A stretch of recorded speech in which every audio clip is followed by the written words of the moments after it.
Oi, eu sou a Grazi e esse é o 15 Minutos com a Bíblia. Hoje falaremos sobre uma das passagens mais conhecidas e mais significativas do livro de Ezequiel. Trata-se do Vale de Ossos Secos. Nele, o profeta tem um encontro com o próprio Deus, que o incita a profetizar para que o milagre sobrenatural aconteça. Ele receia e duvida do que pode acontecer, mas o Senhor insiste e ele acaba testemunhando algo nunca visto antes na Bíblia: a ressurreição de pessoas que há muito haviam falecido. Capítulo 37. O Vale dos Ossos Secos.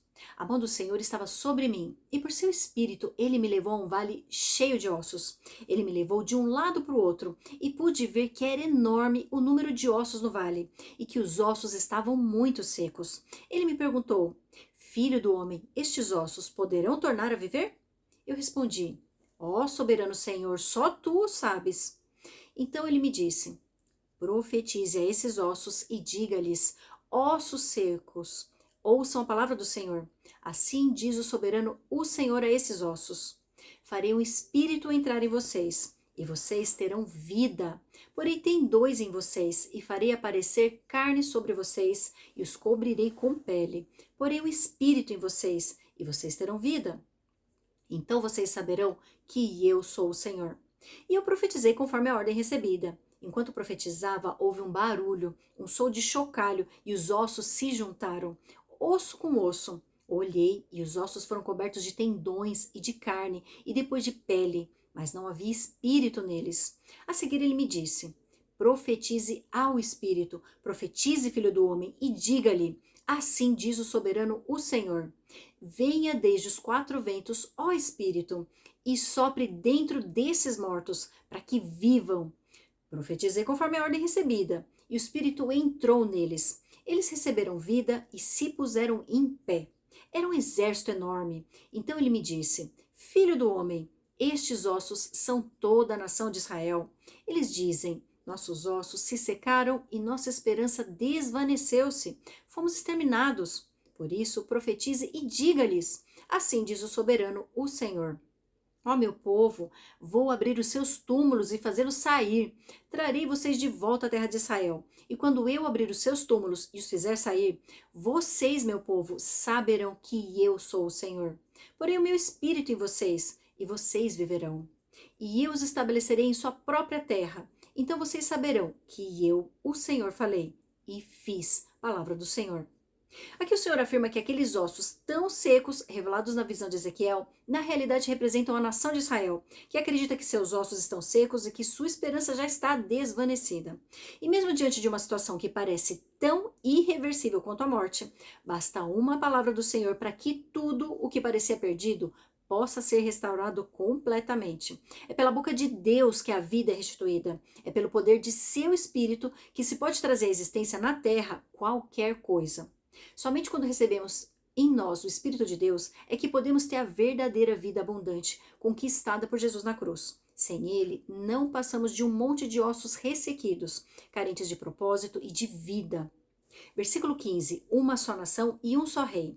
Essa palavra do Senhor veio a mim. Filho do homem, escreva num pedaço de madeira, pertencente a Judá e aos israelitas, seus companheiros. Depois escreva noutro pedaço de madeira, vara de Efraim, pertencente a José e a toda a nação de Israel, seus companheiros. Junte-os numa única vara, para que se tornem uma só em sua mão. Quando seus compatriotas lhe perguntarem: Você não vai nos dizer o que significa isso? Diga-lhes: Assim diz o soberano, o Senhor. Vou apanhar a vara que está na mão de Efraim, pertencente a José e as demais tribos israelitas, suas companheiras, e vou juntá-las à vara de Judá. Assim farei delas um único pedaço de madeira, e elas se tornarão uma só na minha mão. Segure-a diante dos olhos dele os pedaços de madeira em que você escreveu, e diga-lhes: Assim diz o soberano, o Senhor. Tirarei os israelitas das nações para onde foram. Vou ajuntá-los de todos os lugares ao redor e trazê-los de volta à sua própria terra. Eu os farei uma única nação na terra, nos montes de Israel. Haverá um único rei sobre todos eles, e nunca mais serão duas nações, nem estarão divididos em dois reinos. Não se contaminarão mais com seus ídolos e imagens detestáveis, nem com nenhuma de suas transgressões, pois eu os salvarei de todas as suas apostasias pecaminosas, e os purificarei. Eles serão meu povo, e eu serei o seu Deus. O meu servo Davi será rei sobre eles, e todos eles terão um só pastor. Seguirão as minhas leis e terão cuidado de obedecer aos meus decretos. Viverão na terra que dei ao meu servo Jacó, a terra onde os seus antepassados viveram. Eles, os seus filhos e os filhos de seus filhos, viverão ali para sempre. E o meu servo Davi será o seu líder para sempre. Farei uma aliança de paz com eles. Será uma aliança eterna. Eu os firmarei e os multiplicarei. E porei meu santuário no meio deles para sempre.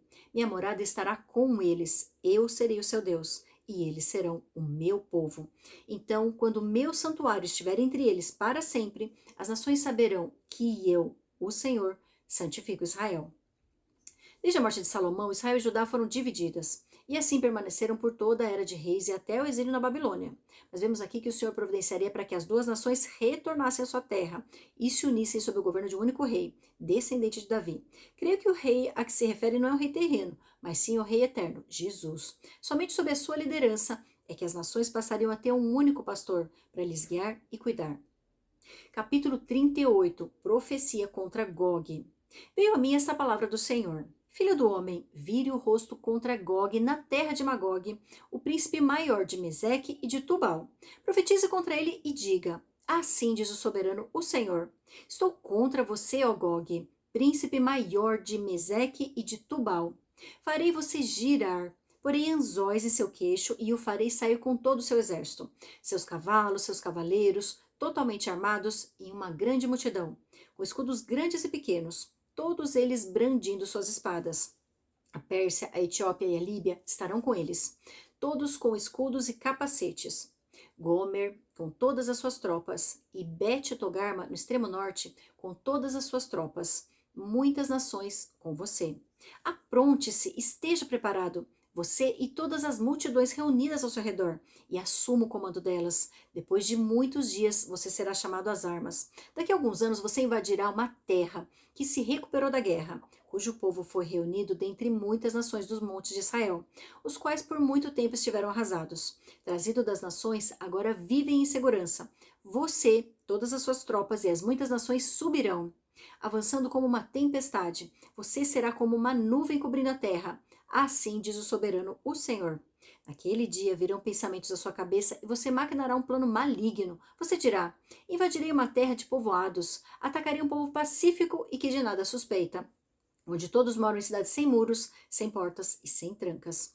Despojarei, saquearei e voltarei a minha mão contra as ruínas reerguidas e contra o povo reunido dentre as nações, rico em gado e em bens, que vive na parte central do território. Sabá e Dedã e os mercadores de Tarsis e todos os seus povoados dirão a você: você veio para tomar despojos? Você reuniu essa multidão para saquear, levar embora prata e ouro, tomar o gado e os bens e apoderar-se de muitos despojos? Por isso, filho do homem, profetize e diga a Gog: assim diz o soberano, o Senhor. Naquele dia, quando Israel, o meu povo, estiver vivendo em segurança, será que você não vai reparar nisso? Você virá do seu lugar no extremo norte, você, acompanhado de muitas nações, todas elas montadas em cavalos, uma grande multidão, um exército numeroso. Você avançará contra Israel, meu povo, como uma nuvem que cobre a terra. Nos dias vindouros, ó Gog, trarei você contra a minha terra, para que as nações me conheçam quando eu me mostrar santo, por meio de você, diante dos olhos delas. Assim diz o soberano, o Senhor. Acaso você não é aquele de quem falei dias passados, por meio dos meus servos, os profetas de Israel? Naquela época, eles profetizaram durante anos que eu traria você contra Israel. É isso que acontecerá naquele dia. Quando Gog atacar Israel, será despertado o meu furor. Palavra do soberano, o Senhor. Em meu zelo e em meu grande furor, declaro que naquela época haverá um grande terremoto em Israel. Os peixes do mar, as aves do céu, os animais do campo, toda criatura que rasteja pelo chão e todas as pessoas da face da terra tremerão diante da minha presença. Os montes serão postos abaixo, os penhascos se desmoronarão e todos os muros cairão. Convocarei a espada contra Gog e em todos os seus montes. Palavra do soberano, o Senhor. A espada de cada um será contra o seu irmão. Executarei juízo sobre ele com peste e derramamento de sangue. Desabarei torrentes de chuva, saraiva e enxofre ardente sobre ele e sobre as suas tropas, e sobre as muitas nações que estarão com ele. E assim mostrarei a minha grandeza e a minha santidade, e me farei conhecido de muitas nações. Então eles saberão que eu sou o Senhor.